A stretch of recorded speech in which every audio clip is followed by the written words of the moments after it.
Hello friends, welcome back to Deepti's home cooking YouTube channel. ಇವತ್ತು ಪ್ರತಿಯೊಬ್ಬರು ಇಷ್ಟಪಟ್ಟು ತಿಂದಿರೋಂಥ ಒಂದು ಬ್ರೇಕ್ಫಾಸ್ಟ್ ರೆಸಿಪಿ ಕಾಂಬೋನ ನಾನು ನಿಮ್ಮ ಜೊತೆ ಶೇರ್ ಮಾಡ್ತಾ ಇದ್ದೀನಿ.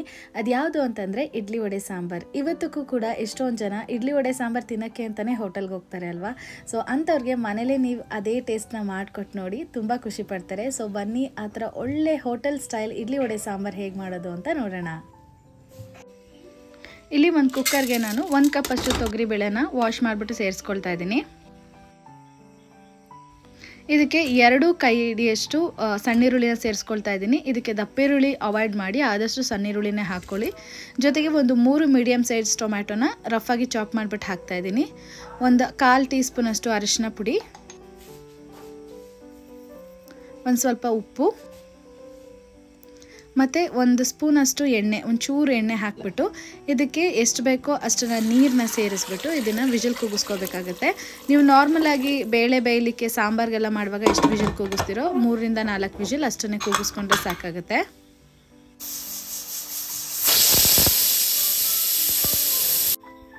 ಇದಕ್ಕೆ ತುಂಬ ಸಿಂಪಲ್ ಆದಂಥ ಮಸಾಲ ಏನು ಅಂತಂದರೆ ಒಂದು ಅರ್ಧ ಹೋಳಿನಷ್ಟು ತೆಂಗಿನಕಾಯಿ ತುರಿ ತೊಗೊಂಡಿದ್ದೀನಿ. ಜೊತೆಗೆ ಒಂದು 3 ಒಣಮೆಣಸಿನ್ಕಾಯಿ, ಒಂದು 4 ರಿಂದ 5 ಬ್ಯಾಡಗಿ ಮೆಣಸಿನ್ಕಾಯಿ. ಇದು ಕಲರ್ಗೋಸ್ಕರ. ನಿಮ್ಮ ಖಾರಕ್ಕೆ ತಕ್ಕಾಗಿ ಇದನ್ನು ನೀವು ಹೆಚ್ಚು ಕಮ್ಮಿ ಮಾಡ್ಕೋಬೋದು. ಇದನ್ನು ಚೆನ್ನಾಗಿ ರುಬ್ಕೊಂಡಿದ್ದೀನಿ ನೋಡಿ. ಈ ರೀತಿಯಾಗಿ ನೈಸಾಗಿ ರುಬ್ಕೋಬೇಕಾಗುತ್ತೆ. ಇದನ್ನು ನಾವು ಇವಾಗ ಏನು ವಿಜಿಲ್ ಕೂಗಿಸ್ಕೊಂಡಿದ್ದೀವಲ್ಲ ಬೇಳೆ, ಅದಕ್ಕೆ ಸೇರಿಸ್ಕೊಬೇಕು.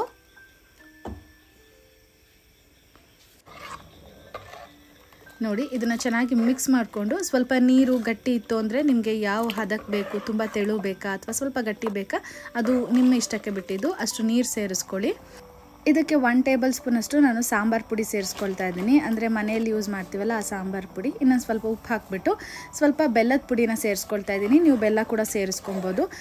ಇದೇ ನಿಮಗೆ ಮೇಯ್ನಾಗಿ ಆ ಒಂದು ಹೋಟೆಲ್ ಸ್ಟೈಲ್ ಫ್ಲೇವರ್ನ ಕೊಡೋವಂಥದ್ದು. ಸೊ ಮರಿದೇ ಬೆಲ್ಲದ ಪುಡಿನ ಸೇರಿಸ್ಕೊಳ್ಳಿ. ಸ್ವಲ್ಪ ಹುಳಿ ಬೇಕು ಅಂಥೇಳಿ ನಾನು ಹುಣಸೆ ಹುಳಿನ ಕೂಡ ಹಾಕ್ಕೊಳ್ತಾ ಇದ್ದೀನಿ. ಇದೆಲ್ಲ ಹಾಕಿದ್ಮೇಲೆ ಇದು ಚೆನ್ನಾಗಿ ಕುದಿಬೇಕು. ಕುದಿಯೋಕ್ಕೆ ಒಂದು 5 ನಿಮಿಷ ಕುದಿದ್ರೆ ಸಾಕಾಗುತ್ತೆ. ಅದಾದಮೇಲೆ ನಾವು ಒಗ್ಗರಣೆ ಹಾಕ್ಕೊಳ್ಳೋದು. ನೀವೀಗ ನೋಡ್ತಾ ಇದ್ದೀರಲ್ಲ, ಇವಾಗ ಕುದೀತಾ ಇದೆ. ಈ ಸೈಡಲ್ಲಿ ನಾನು ಒಗ್ಗರಣೆಗೆ ರೆಡಿ ಮಾಡ್ಕೊಳ್ತಾ ಇದ್ದೀನಿ. ಇಲ್ಲಿ ನಾನು ಒಗ್ಗರಣೆಗೆ 1 ಟೇಬಲ್ ಸ್ಪೂನ್ ಅಷ್ಟು ಎಣ್ಣೆ ಹಾಕಿದ್ದೀನಿ. ಅದಕ್ಕೆ ಸ್ವಲ್ಪ ಸಾಸಿವೆ ಮತ್ತು ಇಂಗು ಜೊತೆಗೆ ಕರಿಬೇವಿನ ಸೊಪ್ಪು ಇದಿಷ್ಟನ್ನು ಹಾಕಿದ್ದೀನಿ. ಒಣಮೆಣಸಿನ್ಕಾಯಿ ಕೂಡ ನೀವು ಸೇರಿಸ್ಕೊಬೋದು. ಬಟ್ ನಂಗೆ ಆಲ್ರೆಡಿ ಖಾರ ಇರೋದ್ರಿಂದ ಮಕ್ಕಳು ತಿನ್ನಲ್ಲ ಅಂತೇಳಿ ನಾನು ಒಣಮೆಣಸಿನ್ಕಾಯಿ ಸೇರಿಸ್ಕೊಂಡಿಲ್ಲ. ಇದಿಷ್ಟನ್ನು ಹಾಕ್ಬಿಟ್ಟು ಒಗ್ಗರಣೆ ಹಾಕಿದ್ರೆ ನಿಮ್ಮ ಹೋಟೆಲ್ ಸ್ಟೈಲ್ ಸಾಂಬಾರು ರೆಡಿ ಆಗುತ್ತೆ. ಇವಾಗ ನಾವು ವಡೆಗೆ ರೆಡಿ ಮಾಡ್ಕೊಳ್ಳೋಣ. ಇಲ್ಲಿ ಉದ್ದಿನಬೇಳೆನ ನಾನು 4 to 5 ಅವರ್ಸ್ ನೆನೆಸ್ಕೊಂಡಿದ್ದೀನಿ. ಬರೀ ಉದ್ದಿನಬೇಳೆ ಮಾತ್ರ ನಾನು ಯೂಸ್ ಮಾಡ್ತಾ ಇದ್ದೀನಿ. ಜೊತೆಗೆ ಏನೂ ಸೇರಿಸ್ತಾ ಇಲ್ಲ. ಇದಕ್ಕೆ ಒಂದು 3 ಒಣಮೆಣಸಿನ್ಕಾಯಿನ ಹಾಕ್ಬಿಟ್ಟು ಇದನ್ನು ನೀಟಾಗಿ ರುಬ್ಕೋಬೇಕಾಗತ್ತೆ. ನೀವು ನೋಡ್ತಾ ಇದ್ದೀರಲ್ಲ, ಈ ರೀತಿಯಾಗಿ ರುಬ್ಕೋಬೇಕಾಗುತ್ತೆ. ನೀರನ್ನ ಜಾಸ್ತಿ ಹಾಕಕ್ಕೆ ಹೋಗಬೇಡಿ. ಈ ರೀತಿ ಗಟ್ಟಿಯಾಗಿರಬೇಕು. ಈ ರೀತಿಯೇ ನೀವು ಇದನ್ನು ರುಬ್ಕೊಳ್ಳಿ. ಈ ಥರ ನಿಮಗೆ ಮಧ್ಯೆ ಹಿಂಗೆ ಹೋಲ್ ಮಾಡಿದ್ರೆ ಸರಿ ಹೋಗಬೇಕು. ಅದು ಹದ ಕರೆಕ್ಟಾಗಿದೆಯಾ ಅಂತ ಹೇಗೆ ಟೆಸ್ಟ್ ಮಾಡೋದು ಅಂದರೆ, ಈ ರೀತಿ ಒಂದು ನೀರು ಇಟ್ಕೊಳ್ಳಿ ಪಕ್ಕದಲ್ಲಿ ಒಂದು ಬೌಲಲ್ಲಿ. ಈ ಥರ ನೀವು ಉದ್ದಿನ ವಡೆ ಮಾಡಿ ಹಾಕ್ತಿರಲ್ಲ, ಆ ರೀತಿ ಮಾಡಿ ಹಾಕಿದಾಗ ಅದು ನೀರಲ್ಲಿ ಮಿಕ್ಸ್ ಆಗಬಾರ್ದು. ಸಪ್ರೇಟಾಗಿ ಇದೇ ಥರ ಹಿಂಗೆ ತೆಗೆದಾಗ ಬರಬೇಕು. ಈ ರೀತಿ ಇದ್ದರೆ ನಿಮಗೆ ವಡೆ ನೀಟಾಗಿ ಬರುತ್ತೆ ಅಂತ. ಇದನ್ನು ನೀವು ಉದ್ದಿನ ವಡೆ ಮಾಡೋಕ್ಕೆ ಶೇಪ್ ಬರಲ್ಲ ಅನ್ನೋರು ಈ ಥರ ಕೂಡ ಫಸ್ಟು ಒಂಚೂರು ಟ್ರೈ ಮಾಡಿಬಿಟ್ಟು ಆಮೇಲೆ ನೀವು ಎಣ್ಣೆಗೆ ಹಾಕ್ಬೋದು. ನೀವು ನೋಡ್ತಾ ಇದ್ದೀರಲ್ಲ ಎಷ್ಟು ನೀಟಾಗಿ ಅದೇ ರೀತಿ ಇದೆ. ಮತ್ತು ತೆಗೆದಾಗ ಅದೇ ಶೇಪ್ ನಿಮಗೆ ರಿಟೈನ್ ಆಗಿರುತ್ತೆ. ಈ ರೀತಿ ಇದ್ರೆ ಈ ಬ್ಯಾಟರ್ ಪರ್ಫೆಕ್ಟ್ ಆಗಿದೆ ಅಂತ ಅರ್ಥ. ಇವಾಗ ನಾವು ಇದಕ್ಕೆ ಕಾಯಿ ತುರಿ ಎಲ್ಲ ಸೇರಿಸ್ಕೊಳ್ಳೋಣ. ಇಲ್ಲಿ ನಾನು ಒಂದು ಅರ್ಧ ಟೀ ಸ್ಪೂನ್ ಅಷ್ಟು ಕಾಳು ಮೆಣಸನ್ನ ಯೂಸ್ ಮಾಡ್ತಾ ಇದ್ದೀನಿ. ಮತ್ತು ಒಂದು 2 ಇಂಚಷ್ಟು ಶುಂಠಿನ ತುರಿದ್ಬಿಟ್ಟು ಹಾಕ್ತಾ ಇದ್ದೀನಿ. ಇದಕ್ಕೆ ಕಾಯಿನ ಸಣ್ಣ ಸಣ್ಣದಾಗಿ ಕಟ್ ಮಾಡ್ಕೊಂಡು ಹಾಕ್ಕೊಳ್ತಾ ಇದ್ದೀನಿ. ತುರಿದು ಸೇರಿಸ್ಕೊಬೇಡಿ, ಆದಷ್ಟು ಕಟ್ ಮಾಡಿ ಸೇರಿಸ್ಕೊಳ್ಳಿ.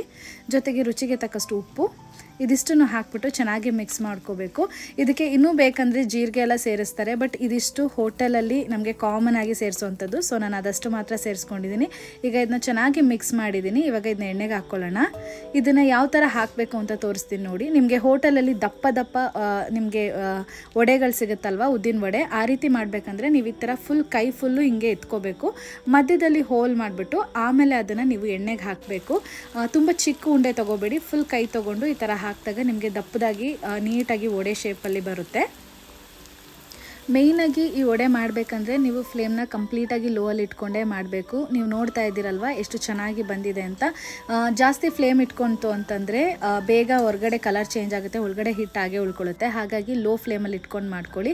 ನಿಮಗೆ ಕೈಯಲ್ಲಿ ಉಂಡೆ ಮಾಡೋದು ಗೊತ್ತಾಗಿಲ್ಲ ಅಂದರೆ ಈ ರೀತಿಯಾಗಿ ನೀವು ಒಂದು ಸಾಂಬಾರ್ ಸೌಟನ್ನ ತೊಗೊಂಡು ಅದರ ಮೇಲೆ ಈ ಥರ ಹಿಟ್ಟನ್ನ ಇಟ್ಕೊಂಡು ಮಧ್ಯದಲ್ಲಿ ಹೋಲ್ ಮಾಡಿ ಅದನ್ನು ಕೂಡ ನಿಧಾನವಾಗಿ ಎಣ್ಣೆ ಒಳಗಡೆ ಹಾಕ್ತು ಅಂತಂದರೆ ಅದು ಕೂಡ ಒಳ್ಳೆ ಶೇಪ್ ಬರುತ್ತೆ.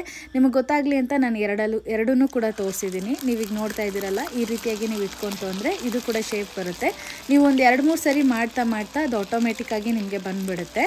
ಸೊ ಆದಷ್ಟು ಫ್ಲೇಮ್ನ ಲೋ ಅಲ್ಲಿ ಇಟ್ಕೊಂಡು ಈ ವಡೆನ ಸುಟ್ಕೊಳ್ಳಿ. ತುಂಬ ಫ್ಲೇಮ್ನ ಹೈಯಲ್ಲಿ ಇಡೋಕ್ಕೆ ಹೋಗಬೇಡಿ.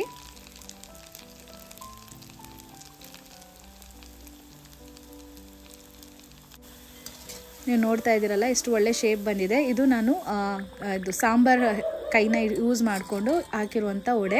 ಆವಾಗಲೇ ಫಸ್ಟ್ ಟೈಮು ನಾನು ಕೈಯಲ್ಲಿ ಹಾಗೆ ಹಾಕಿದ್ದು. ಸೊ ನೀವು ಎರಡನ್ನೂ ಮಾಡಿದ್ರೂ ಆಲ್ಮೋಸ್ಟ್ ಸಿಮಿಲರ್ ಚೆನ್ನಾಗೇ ಬರುತ್ತೆ. ಸೊ ನಾನು ಇದ್ರ ಜೊತೆಗೆ ಸ್ವಲ್ಪ ಸಣ್ಣ ವಡೆಗಳನ್ನ ಕೂಡ ಮಾಡ್ಕೊಂಡಿದ್ದೆ. ಏನಕ್ಕೆ ಅಂತಂದರೆ ಮಕ್ಕಳು ಹಾಗೆ ಇಷ್ಟಪಟ್ಟು ತಿಂತಾರೆ, ಇದು ಅವ್ರಿಗೆ ತುಂಬ ಇಷ್ಟ. ಹಾಗಾಗಿ ಚಿಕ್ಕದು ಕೂಡ ಹಾಕಿದೆ, ಅದು ಕೂಡ ಚೆನ್ನಾಗಿ ಬಂದಿತ್ತು. ಇವಾಗ ವಡೆ ಎಲ್ಲ ಸುಡ್ತಾ ಇದ್ದೀನಿ. ಇದ್ರ ಜೊತೆಗೇ ಒಂದು ಸೈಡಲ್ಲಿ ಇಡ್ಲಿ ಕೂಡ ಇಟ್ಬಿಡೋಣ. ಇವಾಗ ನೋಡಿ ಇಡ್ಲಿ ಕೂಡ ರೆಡಿ ಮಾಡಿ ಇಟ್ಟಿದ್ದೀನಿ. ಇವಾಗ ಇಡ್ಲಿ ಆದ ತಕ್ಷಣ ನಮ್ಮ ಬಿಸಿ ಬಿಸಿಯಾದ ಇಡ್ಲಿ ವಡೆ ಸಾಂಬಾರನ್ನ ಸರ್ವ್ ಮಾಡ್ಬೋದು. ಇವಾಗ ಇಡ್ಲಿ ಆಲ್ಮೋಸ್ಟ್ ರೆಡಿಯಾಗಿದೆ. ನೀವು ನೋಡ್ತಾ ಇದ್ದೀರಲ್ಲ ಬಿಸಿ ಬಿಸಿಯಾಗಿ ಎಷ್ಟು ಚೆನ್ನಾಗಿ ಮೇಲ್ಗಡೆ ಎಷ್ಟು ಉಬ್ಬಿದೆ ಅಂತೇಳಿ. ತುಂಬ ಚೆನ್ನಾಗಿ ಬಂದಿತ್ತು ಇಡ್ಲಿ ಕೂಡ. ಈ ಕಡೆ ವಡೆ ಕೂಡ ರೆಡಿ ಆಗ್ತಾ ಇದೆ.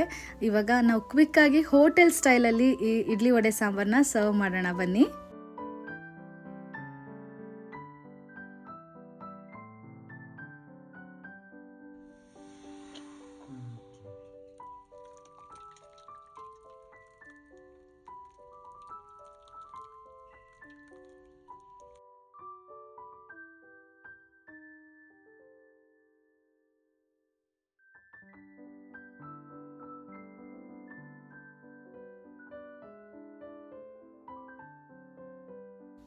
ನಿಮಗೆ ಈ ವಿಡಿಯೋ ಇಷ್ಟ ಆಗಿದೆ ಅಂತ ಅಂದ್ಕೊಳ್ತೀನಿ. ನಿಮಗೆ ಈ ವಿಡಿಯೋ ಇಷ್ಟ ಆಗಿದ್ರೆ ಪ್ಲೀಸ್ ನನ್ನ ಚಾನಲ್ನ ಲೈಕ್ ಮಾಡಿ, ಶೇರ್ ಮಾಡಿ, ಹಾಗೆ ಸಬ್ಸ್ಕ್ರೈಬ್ ಮಾಡ್ಕೊಳ್ಳಿ.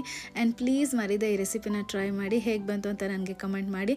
ನಿಮ್ಮನ್ನ ಇನ್ನೊಂದು ಇಂಟ್ರೆಸ್ಟಿಂಗ್ ಆಗಿರೋ ವಿಡಿಯೋ ಅಥವಾ ಇನ್ನೊಂದು ಇಂಟ್ರೆಸ್ಟಿಂಗ್ ಆಗಿರೋ ರೆಸಿಪಿ ಜೊತೆ ಮೀಟ್ ಮಾಡ್ತೀನಿ. ಅಲ್ಲಿವರೆಗೂ ಬಾಯ್ ಆ್ಯಂಡ್ ಟೇಕ್ ಕೇರ್.